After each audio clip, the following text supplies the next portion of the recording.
having Kid Rock, sometimes referred to as Bob.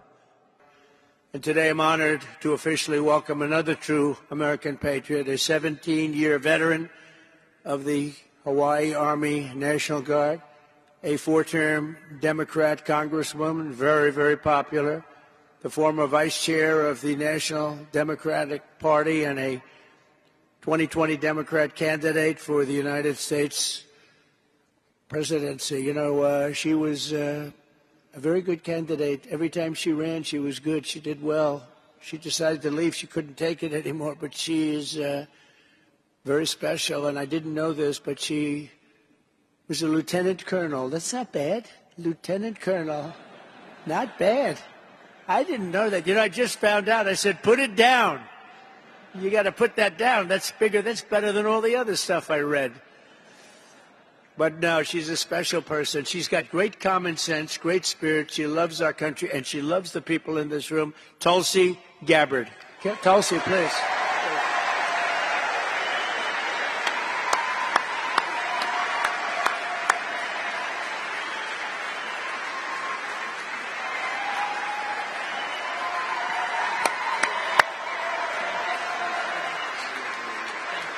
I had the privilege of joining President Trump this morning at Arlington Cemetery, where he joined 2 Gold Star families and loved ones of Staff Sergeant Hoover and Sergeant G, both of whom were 2 of the 13 killed in the Abbey Gate attack 3 years ago today in Kabul.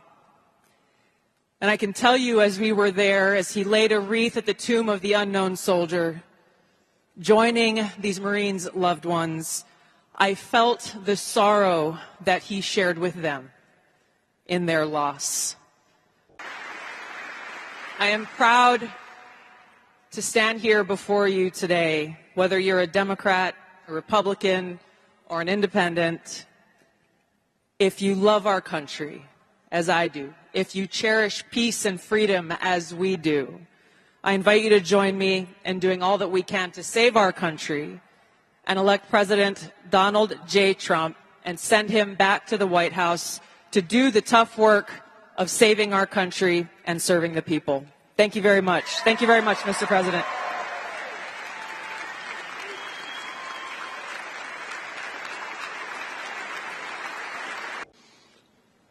Caused by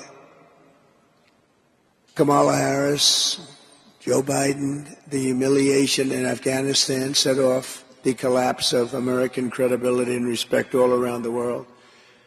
And the fake news doesn't want to talk about it. They don't even talk about the 3-year anniversary. Terrible word to use, but that's what they're calling it, an anniversary. It's really, I think of anniversary as a little bit different, but it's 3 years now. And the fake news doesn't even talk about it. Our country will never be safe again until we have fired those responsible for this disaster. Nobody fired. Worst, most embarrassing, in my opinion, the most embarrassing day in the history of our country. And I know your courage. As president, I saw it every year during natural disaster and national emergency. And just a few weeks ago, we saw it in the moments after an evil assassin tried to take my life. That sucker was moving fast. I said, wow. Glad I got down quickly.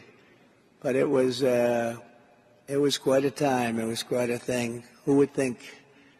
But that day, a member of the Pennsylvania Air National Guard was in the second row watching as the bullets flew, when the shots rang out and hit a great patriot, Corey. We know now Corey by his first name, Corey. The Pennsylvania Guardsman did not shy away. He did not run for cover. He ran toward the gunshots, took off his tie to use as a tourniquet, and cradled Corey's head in his hands, and it was a tough scene. Corey died, as you know. And I'm thrilled to be here in Detroit with the incredible men and women of our National Guard, very special people. I've had no greater honor in life than to serve as your commander-in-chief. I'm in this fight to defeat the corrupt political class in Washington that's hurting you very badly, whether we know it or not, and to reclaim America's future as a free and sovereign nation ruled by the American people. When I'm back in the White House, we will expel the warmongers, the profiteers, and take over our government, and we will restore world peace, and it will be, again, peace through strength.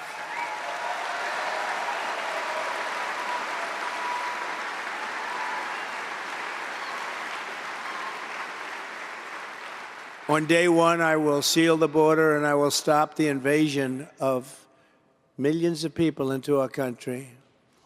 We are not just going to make America great again, we're going to make American democracy great again. We're going to bring it back. My opponent, Kamala Harris, and Tim Walz are promising the exact opposite.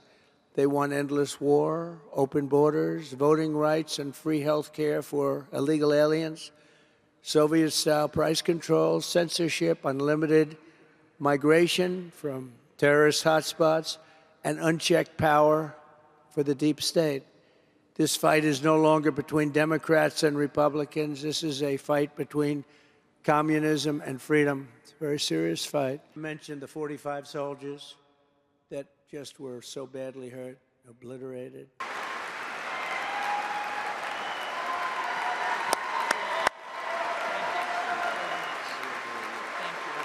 Thank you. Thank you, Mr. President. I know that President Trump understands the grave responsibility that a president and commander-in-chief bears for every single one of our lives. Whether you're a soldier, you're an airman, a Marine, sailor, or a coastie, he keeps us in his heart in the decisions that he makes. We saw this through his first term in the presidency, when he not only didn't start any new wars, he took action to de-escalate and prevent wars.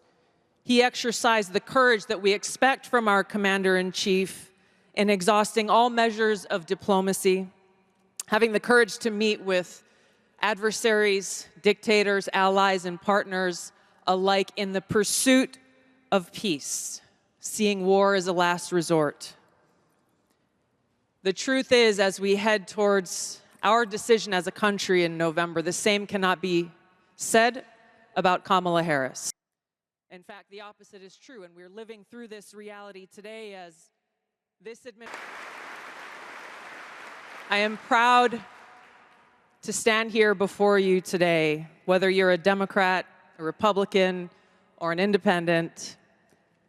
If you love our country, as I do, if you cherish peace and freedom as we do, I invite you to join me in doing all that we can to save our country and elect President Donald J. Trump and send him back to the White House to do the tough work of saving our country and serving the people.